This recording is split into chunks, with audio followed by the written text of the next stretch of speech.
Sporta manēžas vestibili ir cilvēku pilni. Notiek brīnumainās pārvērtības. 21. gadsimts pārtop 20. gadsimta 30.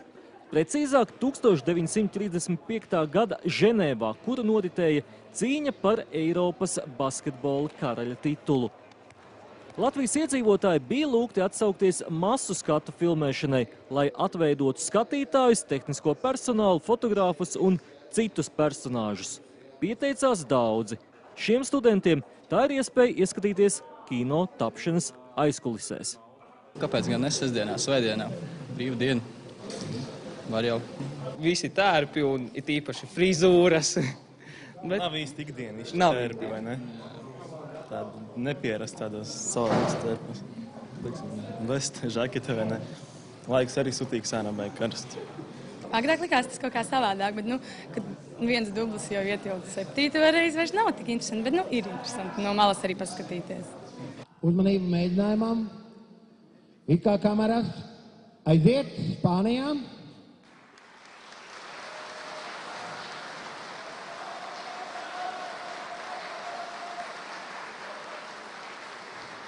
Epizodes Rīgas sporta manēžā ir viens no filmas centrālajiem notikumiem – kulminācija, lielais fināls Latvija pret Spāniju.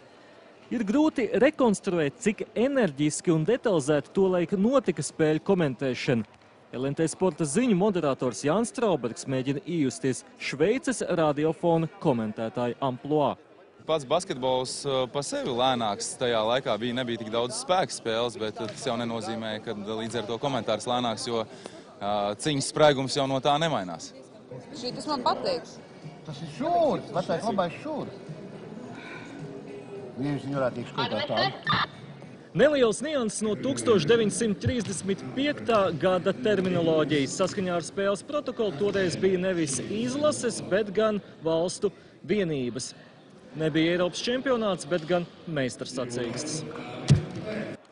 Ārvalstu mēdīji tolaik vēstīja, mazā Latvija kļūst par basketbola lielvalsti, bet kas ir šī Latvija, kur tā atrodas? Liela daļa tā laika auditorijas tikai pēc spēlēm ievēroja sarkanbalts sarkanos. Plānots, ka filma par pirmajiem Eiropas meistarsacīkšķu uzvarētājiem tiks pabeigta šā gada rudenī. Ivo Jurkāns, Aivars Baltmanis, LNT.